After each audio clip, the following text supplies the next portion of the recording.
that's for the first year registration, registered agent fee, the operating agreement and articles of incorporation and all that. But all you're gonna get is a standard rubber stamped operating agreement in maybe 5 or 10 pages. If you're gonna do this, get serious and do it right.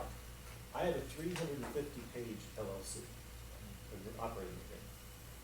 And I paid $500 for it 20 years ago. So it's probably $1,500 now. And it was put together by 10 lawyers in Nevada, in Las Vegas. They passed it all around and they all put in their 2 cents worth.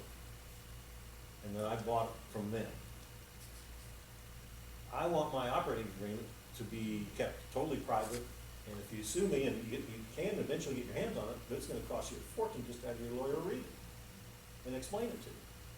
Plus, it's got a whole lot of cool stuff in it. One of the benefits that I offer my students, if you guys decide to become my student today, I give you a free consultation with a guy, an associate of mine, who sets up LLCs and corporations all over the United States. And he'll tell you the fees for each state, the benefits, if it's a single member or multi-member LLC. All those are issues you need to discuss because, for example, single member LLCs have no asset protection if you form them in any of other than 3 states. And I know a lot of you have single member LLCs. But you might as well save your money because the courts have been blowing through those unless you form it in Delaware, Nevada, or Wyoming. And then you get what's called charging order protection. Yes, ma'am? Let's see, you said that, to form the trust, using the trust, that will own the property? And then The trustee holds title. Okay, and the beneficiary you said was? An LLC, or it could be an individual, an LLC or corporation, or another partnership, or another trust. But the main thrust here is the title is not in your name personally. Yes, sir? So what's the difference between a trust and an LLC? Well, it's a good question. An LLC is an actual entity recognized by the IRS and by the courts as an entity, like a corporation. If you have an LLC, you file, it's either a disregarded entity, which means you don't file. You file a 1065 partnership tax return, or it's a S corp or a C corp. So it's like a vehicle of how you're doing this? Yeah, it has certain statutes related to it. A trust is not an LLC or a corporation.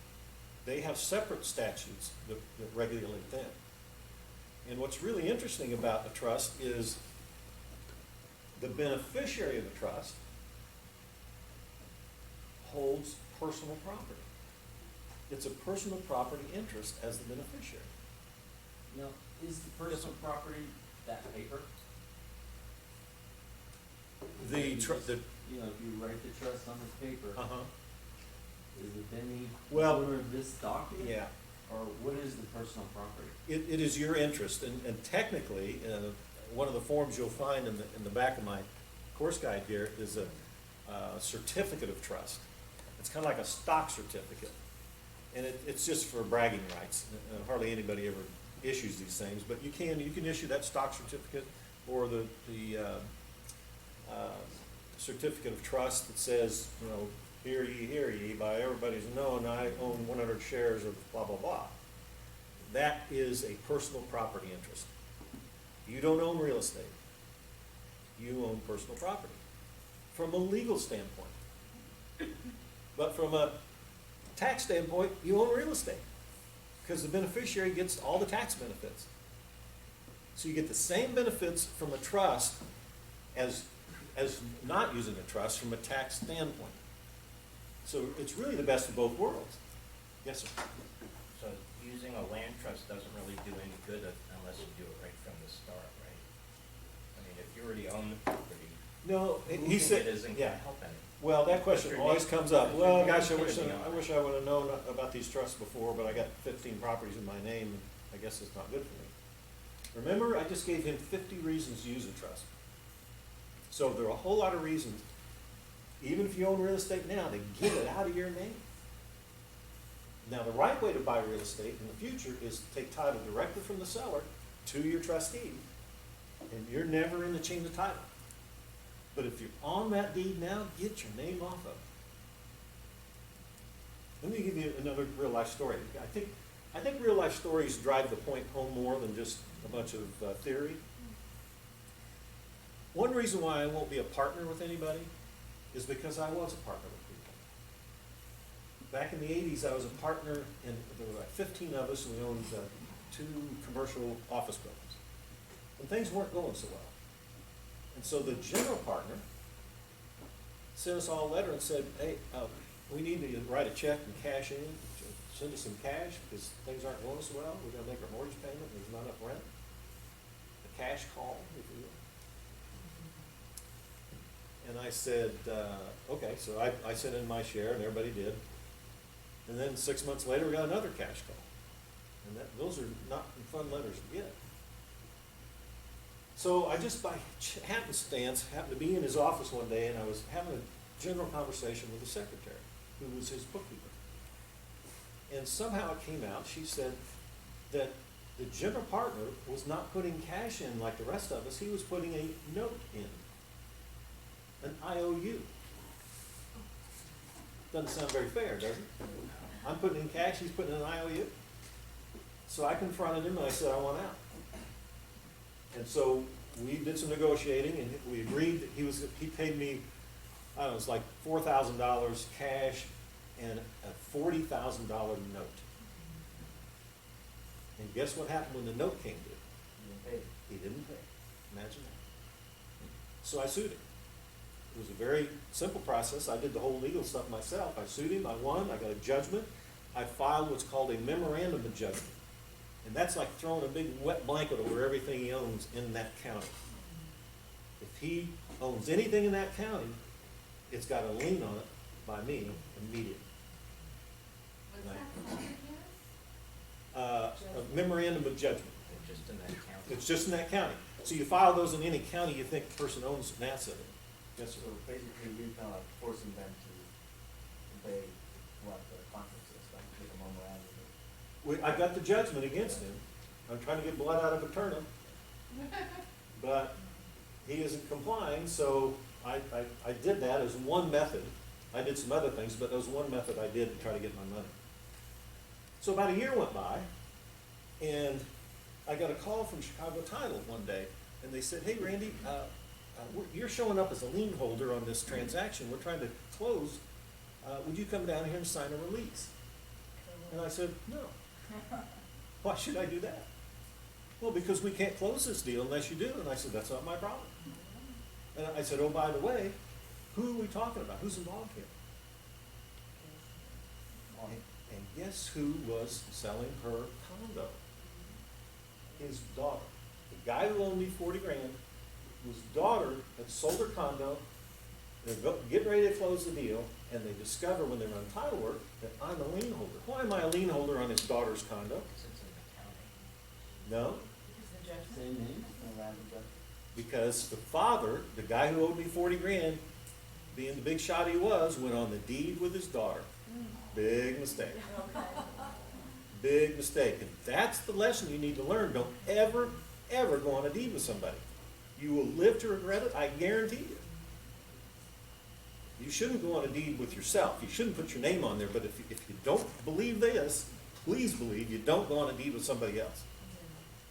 So they said, well, what's it going to take for you to sign? And I said, I'll come down and I'll sign a partial release for all the equity that's coming out of this transaction. They had no choice. She'd already committed to buy another property. They had a buyer. The moving van was loaded up and ready to go. They had no choice. And so I think I got about $12,000 or $13,000 out of that, which was all of her equity. Can you imagine the father-daughter conversation they had that night? It would have been like $100,000. Now, if he'd been smart and told his daughter to put that property into a trust, that never would have happened. That would have bypassed me, and I would have never known it happened. So please learn from these life mistakes So you don't get burned. So living trust is nothing like this, right? A living trust, just a minute, ma'am, he asked about a living trust. A title holding trust is a type of living trust, but it's exclusive to real estate. Okay. A living trust itself is worthless when you're alive, and it's really good when you die. That's the only problem is you gotta die to get the benefit. And the reason why it's so good is because a living trust becomes immediately irrevocable the moment you die. And an irrevocable trust is much harder to crack than a revocable trust. Okay? The other distinction is a living trust is what I call trustee driven, meaning the trustee makes all the decisions on what happens inside that trust. A land trust is beneficiary driven. She's not going to make any decisions as my trustee. I make all the decisions as beneficiary. So they're totally flipped. Make sense? Yes, ma'am. Actually, I was asking just about the same question. We must have been on the same wavelength. But I was wondering how this land trust, how it affects or how you use it. Like you have a will, but yes, your will is inside a family trust. How do you pass it on to like your heirs, The land trust? the land trust? Yeah, you do it through what's called a successor beneficiary. So if you set up a land trust, you put your personal residence in this trust, you make yourself the beneficiary, and you make your son the successor beneficiary. The moment you die, he steps into your shoes as the beneficiary and has total control over the property. What that does is it skips probate. Right. For you folks that own real estate right now, if you die tonight, with all that real estate in your name, your heirs aren't gonna see that for 6 months to a year.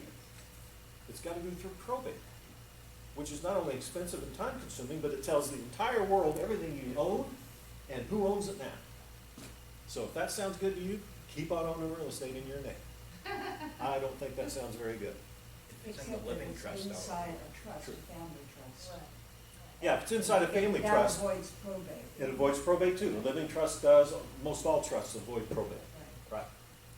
So, and I'll give you a diagram up here of exactly how to do this the right way in a minute. Yes, ma'am. And did you mention that the best states, is it to create in, No, if you're gonna have a single member LLC, you need to form it either into Delaware, Nevada, or Wyoming. okay, great.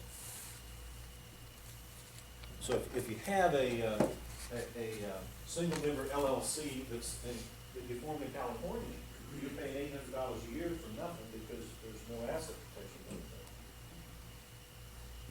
Okay. Oh, that last part, before we go to the next slide, I want to point out, here's the best part of these trusts. They're free. They don't cost anything. Not $800 a year like an LLC. It's zero.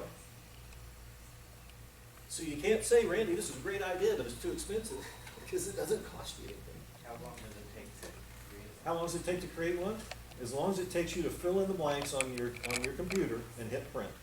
I mean, so if you're looking to buy a property and you don't have one available, it's no big deal. I mean, you just create it before you get closed. Exactly. You just create it before you close if you're looking to buy a property. Yeah. Did you have a follow-up on that, ma'am? Yeah, you looked like you still had a question. Well, I've got another question. How does that affect like a bank loan? Like if you have like 10 properties, all right, the bank can't see those properties. So you're okay as far as going in and getting a loan, it should be. But what about if you're making payments to a bank Mhm. and you're in a land trust? How does that work? Well, the right way to do this is to, when you buy the property, you take title directly from the seller to your trust, and your trustee, Jexie here, is gonna sign the mortgage for me. Again, she's not personally liable, but she's the owner of the property, so she's gonna give the collateral for the loan that I personally qualify for. So I go to the bank, I say, here's my financial statement, here's everything you want, and they say, okay, we're approving your loan. Sign this note, Randy, and I sign the note. I owe you $200,000, Mr. Banker. But the banker says, hey, we don't really trust you that much, Randy, to have an unsecured note. We want some security. can you give us some security? Oh yeah, I got this trust that owns a piece of real estate, how about that? They say, sure. She signs a mortgage, I sign the note does not get recorded, the mortgage gets recorded in her name. And kind of sounds like I could own millions of dollars worth of real estate and you would never know that. You can't, you run a credit report on me, nothing's gonna show because they're not gonna report on me. Banks don't report on notes. They report on mortgages, and they're not gonna report against her because she's not personally liable. That's a good benefit, isn't it? So you run all the credit reports you want on me and you're not gonna find a whole lot of stuff. And certainly if you look me up in the county recorder's office, you're not gonna find anything. And that's a good thing. Here's the reason why. If I run over Joel's dog, he goes to his attorney and says, Randy Hughes killed my dog, I want to sue him for $1 million.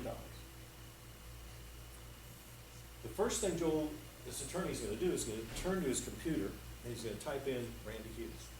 Now, if the printer starts printing page after page of real estate that's in Randy Hughes' name, Joel's attorney says, you got a good case.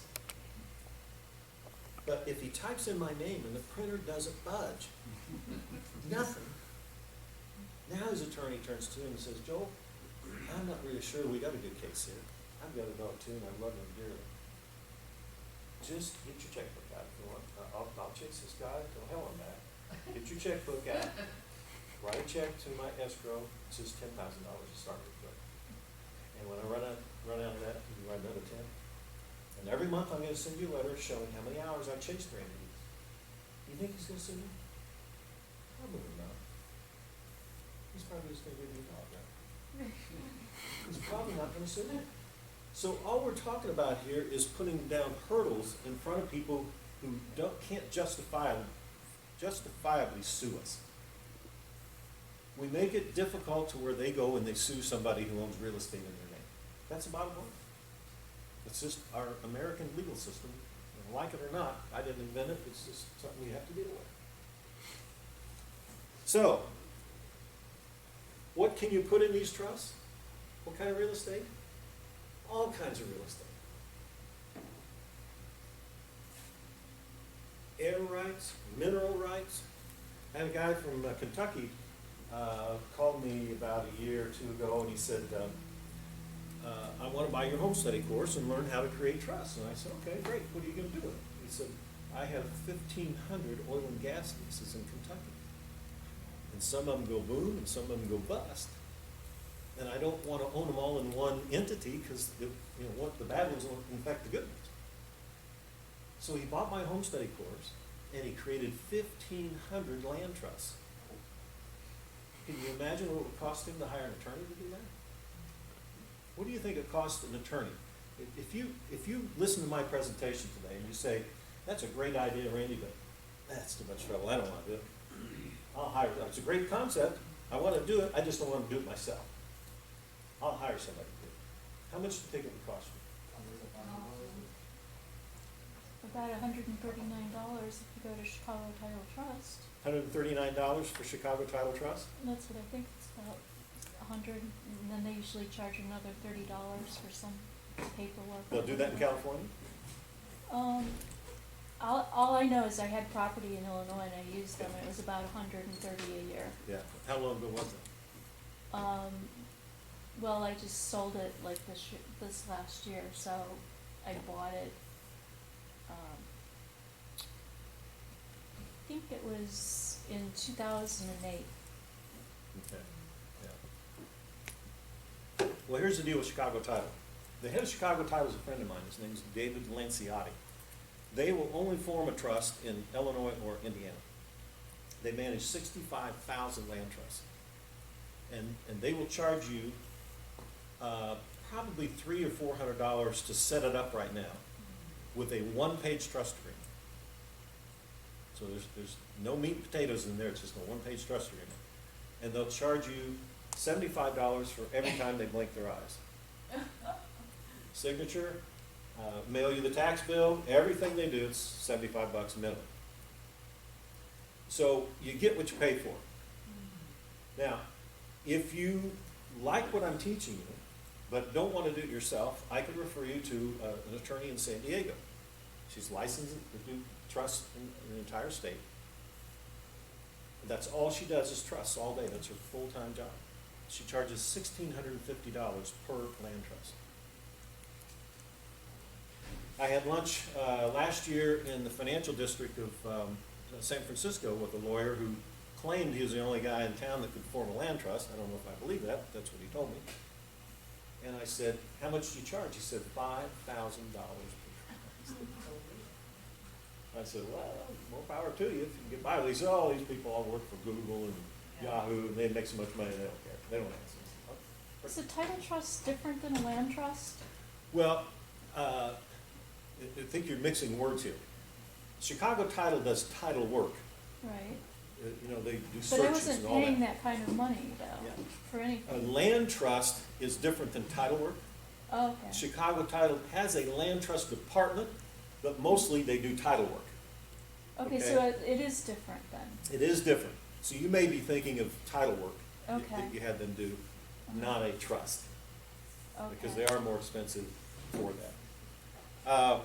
Okay, so we can put all kinds, my point was you can put all kinds of real estate in these trusts. Doesn't matter if it's an apartment building or McDonald's or whatever it is you want to buy.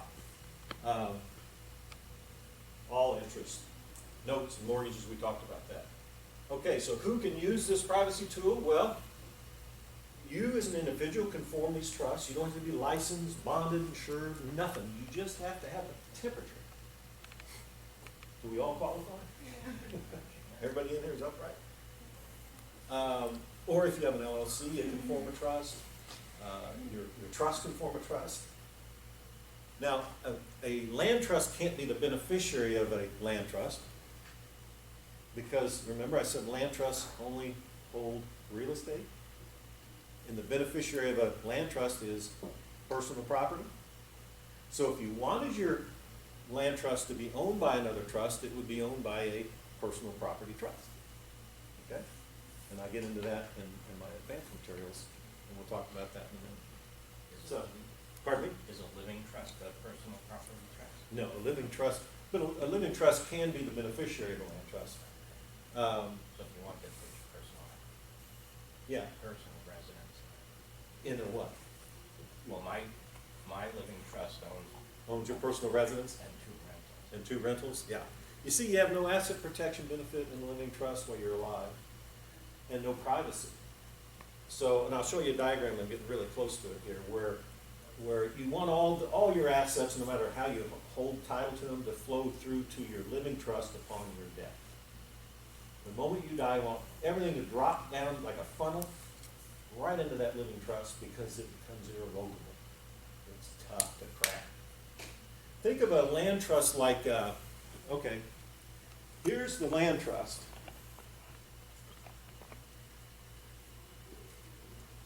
You can see me, right? You can probably punch me in the face. But you don't know who I am. Now here's an irrevocable trust. See? You can't see me. You know nothing. It's actually, my analogy is if I was standing behind a wall, and then you can punch it, you still don't have me. That's how strong an irrevocable trust is. So, what I want to start teaching you with is the simple trust, the basic revocable grantor land trust. And then if you want to really get into the advanced stuff, we'll take it to another height and get to the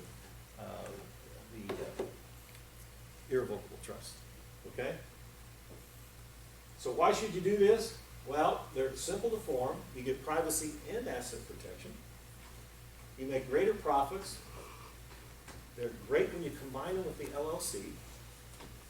And they're free. What else do you want more? You want cash flow in real estate? Which is an interesting thought. Doesn't the general public think of us real estate investors as all wealthy? I mean, you could have negative cash flow. You could owe more on that apartment building than it's worth. You're practically bankrupt. The public thinks, oh, you're rich in real estate. That's why you end up a bigger target than most people in the country.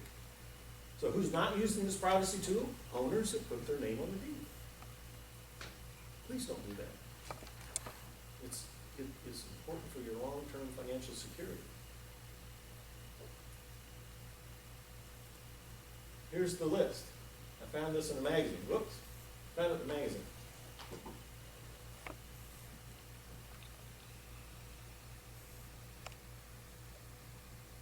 You see the category on there? Yeah. Here's the most interesting part of this statement, I think. What's that tell you? They settle. 97% of lawsuits in America aren't even taken to trial. It's a game designed to get your money and my money. If you sue me, you're going to pay legal fees just like I am, right? And the lawyers are the only winners. So don't play that game. Don't get into that funnel that the lawyers like to put us in. We have more lawyers in the United States than any other country in the world. We have 97% of the lawyers in the world in the United States. And half of them are starving to death because there's not enough work to go around. So their charge is to come up with new theories of suing. You know, like the lady who was awarded what, $10 million because she spilled hot McConnell's coffee in her crotch, you know? Not that she wasn't deserving of something, but you know, $10 million, give me a break. So here's my point. If all my course did for you is prevent you from sitting across the table from these guys once in your life, would it be worth it? Sure would.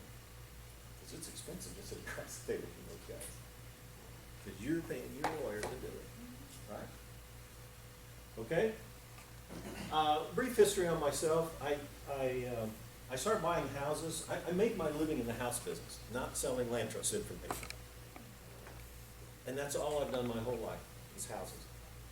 I started buying them when I was in college. And I've bought over 200 houses since then. Graduated college with a negative net worth. That's pretty impressive, isn't it? My father was an alcoholic. He got in the car one day when I was 16 and drove away and he never came back. Now, I don't know if any of you can relate to that, but the reason why I tell you that story is not only to garner as much sympathy from you as I can, but to emphasize when you start out with nothing and you work really, really hard for a long time to get something, the last thing you want to do is lose that. You really want to protect that because you remember the days when you had nothing, and that's no fun. It's kind of no fun to live in this world, especially this country with no money, isn't it?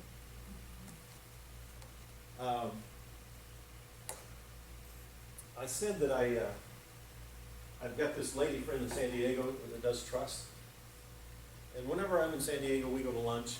And we went to lunch one day, and the top license plate was the car parked in front of us in the parking lot at the restaurant. And the bottom license plate is an attorney in my town. So it got me to thinking. We got these sharks swimming in the water out here trying to get our assets. Who's looking out for me? And more importantly, who's looking out for you? So I made a list. Would you like to see who's looking out for you?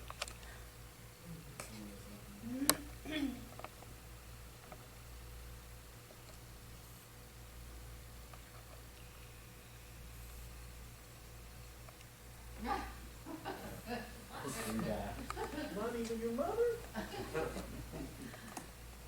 The point is, it's your job to do this. Nobody else is going to do it. If you don't decide today, I'm going to take charge and start protecting my assets, especially if you haven't bought any real estate yet, do it right from day one instead of going back and retrofitting everything. But it's your job. I've got a lawyer, and I use him on every one of my transactions. He's a sharp guy. But I guarantee you, he's not laying awake at night worrying about protecting my assets. It's not his job. It's my job, and it's your job. I mean, think of it, how impressed your significant other would be if you went home today and said, I just got the ability to protect our assets.